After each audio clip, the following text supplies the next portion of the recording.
قید کر دیا جاتا ہے، اور ہر صدقے کا، ہر عمل کا اجر بہت زیادہ کر دیا جاتا ہے۔ وہ ساری باتیں آپ نے تفصیل سے سنی ہوں کہ اور آپ سب اس سے واقف ہیں۔ تو اس کی کیا وجہ ہے اس مہینے کو اتنی فضیلت دی گئی؟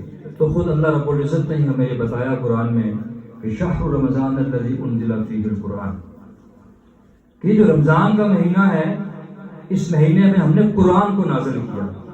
تو اصلاً اس مہینے کی جتنی فضیلتیں ہیں، جتنی اس کی عظمتیں ہیں، جتنی اس کی برکتیں اور رحمتیں ہیں، یہ اس قرآن کی وجہ سے، یہ اس قرآن کے نزول کی وجہ سے ہے۔ اس کو جو باقی مہینوں کے اندر امتیاز بخشا گیا، باقی مہینوں کے اندر ایک عظمت بخشی گئی، وہ اس قرآن کے نزول کی وجہ سے۔ میرے بھائیوں اور دوستوں، یہ قرآن کیا ہے؟ یہ قرآن اللہ رب العزت کا آخری پیغام ہے جو انسانیت کے نام ہے۔ یہ آخری نبی محمد مصطفیٰ صلی اللہ علیہ وآلہ وسلم پہ اللہ نے یہ آخری اپنا پیغام آپ کے نام، میرے نام اور قیامت تک آنے والے ہر انسان کے نام یہ اللہ نے اپنا پیغام بھیجا ہے۔ یہ کس معاشرے میں یہ قرآن نازل ہوا؟ اس پورے معاشرے کے اس منظر کو، اس پوری ایک تصویر کو اپنے ذہن میں آپ لائیں کہ وہ ایسا معاشرہ تھا کہ جہاں اپنی بچیوں کو زندہ دفن کیا جاتا تھا۔ وہ ایسا معاشرہ تھا کہ جہاں پہ خانہ کعبہ کا ننگا طواف کیا جاتا تھا۔ وہ ایسا معاشرہ تھا کہ جہالت اپنے عروج پر تھی۔ وہ ایسا معاشرہ تھا کہ جس کے بارے میں شاعر لکھتا ہے کہ کبھی پانی پلانے پہ جھگڑا، کبھی گھوڑا آگے دوڑانے پہ جھگڑا۔ چھوٹی چھوٹی بات پہ قبائل آپس میں لڑتے تھے اور ہزاروں انسان آپس میں قتل کر دیے جاتے تھے۔ جہالت کی ایک انتہا موجود تھی۔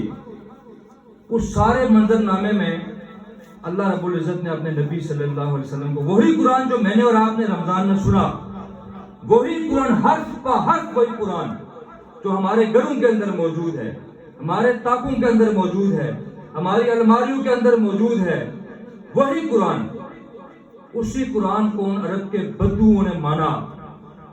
وہی عرب کے انسان جو اس وقت معاشرے میں روم اور ایران کی پوری اس تہذیبی جو اس وقت ایک بڑی قوتیں دو موجود تھی، اس میں سب سے زیادہ اگر کوئی پسماندہ لوگ تھے اور علمی اعتبار سے جن کو ایک جہالت کا لقب دیا جاتا تھا، تو وہ عرب کے یہ لوگ تھے۔ صرف ایک صدی کے چوتھائی حصے میں، صرف ایک صدی کے چوتھائی حصے میں اسی قرآن کی وجہ سے اللہ رب العزت نے اس عرب کی قوم کو دنیا کا امام اور پیشوا بنا دیا، صرف اسی قرآن کی وجہ سے جو ہمارے پاس موجود ہے۔ میرے بھائیوں اور دوستوں، آج میرے اور آپ کے معاشرے میں، ہمارے گھروں میں لاکھوں حفاظ ہمارے موجود ہیں۔ ہمارے پاس جدید ترین ٹولز اور ڈیوائسز موجود ہیں۔ ہم روز قرآن سنتے ہیں اور دیکھتے ہیں، ویڈیو سنتے ہیں۔ پرانے زمانے میں یا پہلے کے زمانے میں اتنی سہولتیں علم کی حوالے سے یا علم کے حصول کے حوالے سے میسر نہیں تھی۔ لوگوں کو تو شاید قرآن کے نسخے بھی پورے میسر نہیں تھے، لیکن آج اتنی چیزیں ہونے کے باوجود اللہ کا قرآن حرف بہ حرف ہمارے پاس موجود ہونے کے باوجود ہونا تو یہ چاہیے تھا، حاملین قرآن ہم، رسول اللہ صلی اللہ علیہ وسلم کے امتی ہم، ہونا تو یہ چاہیے تھا دنیا کے اوپر ہم لوگ ترقی یافتہ ہوتے، سکہ ہمارا چلتا، حکومت ہماری ہوتی، قوت ہماری ہوتی، اور ہر طرف مسلمان باعزت اور معاشی قوت کے ساتھ ایک پرامن معاشرے کا جو ہے منظر نامہ پیش کر رہے ہوتے۔ لیکن عملی طور پہ جو ہم دیکھتے ہیں کہ پوری دنیا میں سب سے مظلوم اور محکوم مسلمان ہے، سب سے معاشی اعتبار سے پسماندہ مسلمان ہے، سب سے امن کے اعتبار سے سب سے زیادہ بدامنی ہمارے مسلمانوں کے معاشرے کے اندر موجود ہے، سب سے زیادہ سماجی مشکلات ہم مسلمانوں کے معاشرے کے اندر موجود ہیں۔ اس کی کیا وجہ ہے؟ ہونا تو یہ چاہیے کہ قرآن تو ہمارے پاس ہے، اللہ کا کلام تو ہمارے پاس ہے۔ اس کی وجہ یہ ہے کہ اقبال نے اپنے ایک شعر میں کہا کہ وہ زمانے میں معزز تھے مسلمان ہو کر، اور تم خوار ہوئے تارک قرآن ہو کر۔ میرے بھائیوں اور دوستوں، یہ قرآن جن بھوت بگانے کے لیے نہیں آیا، یہ تعویذ بنا کے گلے میں ڈالنے کے لیے نہیں آیا، یہ مردے بخشوانے کے لیے بھی نہیں آیا، اگرچہ یہ کام اس سے لیے جاتے ہیں لیکن یہ بہت چھوٹے کام ہیں۔ قرآن کی مثال ایک سمندر جیسی ہے، تو یہ آپ کا ظرف اپنا ہے، آپ اس سمندر میں سے ایک قطرہ پانی لیتے ہیں، ایک گلاس پانی لیتے ہیں، ایک بالٹی کا پانی لیتے ہیں، یا آپ اس سے ایک دریا لیتے ہیں۔ سمندر کو ایسا ہے کہ دریا بخشنے کے لیے تیار ہے، ہزاروں دریا آپ سمندر سے لے سکتے ہیں، تو ہم قرآن سے بہت چھوٹی چھوٹی چیزیں لیتے ہیں۔ یہ قرآن اس لیے آیا تھا کہ مجھے اور آپ کو عزت دیتا، یہ قرآن اس لیے آیا تھا مجھے اور آپ کو معاشی اعتبار سے مضبوط کرتا، یہ قرآن اس لیے آیا تھا کہ ہمارے گھروں میں خیر و برکت ہوتی، یہ قرآن اس لیے آیا تھا ہمارے معاشرے میں محبت اور مودت ہوتی، یہ قرآن اس لیے آیا تھا کہ ہم آپس میں بھائی چارے کو فروغ دیتے۔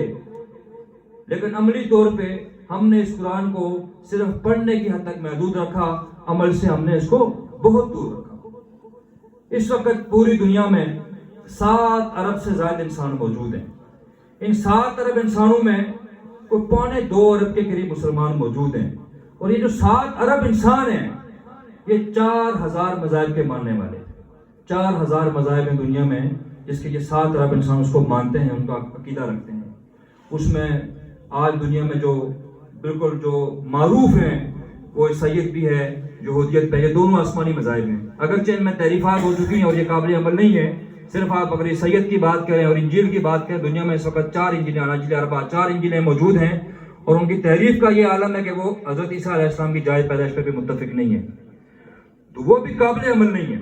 باقی جو انسانوں کے بنائے ہوئے نظام ہیں، کوئی آتش پرست ہے، کوئی چاند کو پوجنے والا ہے، کوئی سورج کو پوجنے والا ہے، کوئی درختوں اور پانی کو پوجنے والا ہے، ایون کہ انسانوں کے اعضاء کو پوجنے والے مذاہب موجود ہیں، اور کوئی سوشلزم ہے، کوئی کمیونزم ہے، کوئی کیپٹلزم ہے، کوئی نیشنلزم ہے، یہ سارے انسانوں کے بنائے ہوئے مذاہب ہیں۔ میرے بھائی اور دوستو، یہ سارے مذاہب اور سسٹم جو ہیں یہ انسانوں کے ہزاروں سوالوں پہ خاموش ہیں، ہزاروں سوالوں پہ خاموش، ہزاروں مسائل کا کوئی حل ان کے پاس موجود نہیں ہے۔ اور میرا یہ ایمان اور ایک مسلمان کا یہ ایمان ہے کہ اسلام مکمل نظام حیات ہے، مکمل نظام حیات، کوئی ایسا سوال نہیں ہے جس کا اسلام آپ کو جواب نہیں دے گا۔ ہم لوگ کون ہیں، ہم کہاں سے آئے، ہم کیوں آئے، اور ہم نے کہاں جانا ہے، دنیا کے دیگر نظام آپ کو اس کا جواب نہیں دیتے۔ آج سے 100 سال پہلے ہم سب دنیا کے اوپر موجود نہیں تھے۔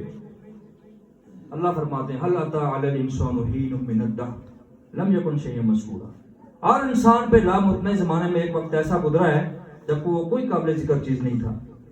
میں اور آپ آج سے 100 سال پہلے موجود نہیں تھے، اور اللہ نے جب ہمیں پیدا کیا تو وہ سارا پورا اللہ نے کہا وَلَقَدْ خَلَقْنَا الْإِنسَانَ مِنْ سُلَالَةٍ مِنْ طِينٍ ثُمَّ جَعَلْنَاهُ نُطْفَةً فِي قَرَارٍ مَكِينٍ ثُمَّ خَلَقْنَا النُّطْفَةَ فَخَلَقْنَا الْعَلَقَةَ مُضْغَةً فَخَلَقْنَا الْمُضْغَةَ عِظَامًا فَكَسَوْنَا الْعِظَامَ لَحْمًا ثُمَّ أَنشَأْنَاهُ خَلْقًا آخَرَ۔ اللہ فرماتے ہیں میں نے انسان کو مٹی سے بنانے کا ارادہ کیا، اس کے بعد ایک نطفہ بنا کے ایک اسپیسیفک ٹائم تک، ایک معینہ مدت تک ماں کے رحم مادر میں رکھا، اس نطفے کے میں نے لوتھڑا بنایا، اس لوتھے کی میں نے بوٹی بنائی، اس بوٹی کی میں نے ہڈیاں بنائیں، وَكَسَوْنَا الْعِظَامَ لَحْمًا، ان ہڈیوں کے اوپر میں نے گوشت چڑھایا، ثُمَّ أَنشَأْنَاهُ خَلْقًا آخَرَ، آخر میں تمہارے اندر میں نے اپنی روح پھونک دی۔ هُوَ الَّذِي يُصَوِّرُكُمْ فِي الْأَرْحَامِ كَيْفَ يَشَاءُ، ماں کے پیٹ میں اندھیریوں میں تمہاری شکل جیسے چاہتا ہے بناتا ہے۔ یہ میرے بھائیوں اور دوستو ہر سوال کا جواب دیا اسلام نے۔ یہ قرآن کی یہاں پہ قاری صاحب بات کر رہے تھے، نمرود کا قصہ سنا رہے تھے، اور اس میں فرعون کا قصہ سنا رہے تھے، قارون کا قصہ سنا رہے تھے۔ یہ سارے قصے کس لیے ہیں؟ یہ بڑے بڑے فرعون، بڑے بڑے نمرود، بڑے بڑے شداد دنیا کے اندر آئے جو خدائی کے دعوے دار تھے، جن کو اپنے دولت پہ ناز تھا، اپنے خزانوں پہ ناز تھا۔ یہ مثالیں اللہ نے ہمارے لیے اس لیے نہیں پیش کی ہم قصہ گوئی کریں صرف، بلکہ اس سے ہم نے اپنا عمل لینا ہے کہ ہمارے لیے اس کے اندر کیا پیغام ہے۔ کہ وہ جو قارون جس کے خزانے کی چابیاں غالباً 100 اونٹوں پہ یا اس سے زائد اونٹوں پہ لادی، صرف چابیاں لادی جاتی تھی، وہ اپنے خزانے سے میں دفن ہو گیا۔ وہ فرعون جو اپنے آپ کو انا ربکم الاعلی کا نعرہ لگاتا تھا، اللہ نے اس کو پانی کے اندر غرق کر دیا۔ اور وہ نمرود جس نے حضرت ابراہیم علیہ السلام کو آگ کے اندر پھینکا اور اپنی خدائی کا دعویٰ کیا، تو ابراہیم علیہ السلام کو جو ایمان تھا، آپ ذرا ان قصوں کو دیکھیں کہ انبیاء نے ان حکمرانوں کو چیلنج کیا، اس وقت کے خداؤں سے بغاوت کی، اس وقت کے نظاموں سے بغاوت کی. آج ہم نے کفر کے نظام کے سائے تلے، وہ جو اقبال نے کہا کہ ہے اس کو ہند میں ہے سجدے کی اجازت، ناداں یہ سمجھتا ہے کہ اسلام ہے آزاد. ہمیں سجدوں کی اجازت ہے، باقی اسلام کا معاشی نظام، اسلام کا سیاسی نظام، اسلام کی حکومت اور اسلام کا عدالتی نظام، یہ سارے کے سارے ہم نے اپنے جلدوں سے کاٹ دیے. اسی کی ذلت اور پستی ہمارے اوپر مسلط ہے. میرے بھائی اور دوستو، یہ قرآن اس آج کی رات کا پیغام جو میں سمجھتا ہوں، میں ایک طالب علم ہوں اور جو سیکھا سمجھا اور مسلسل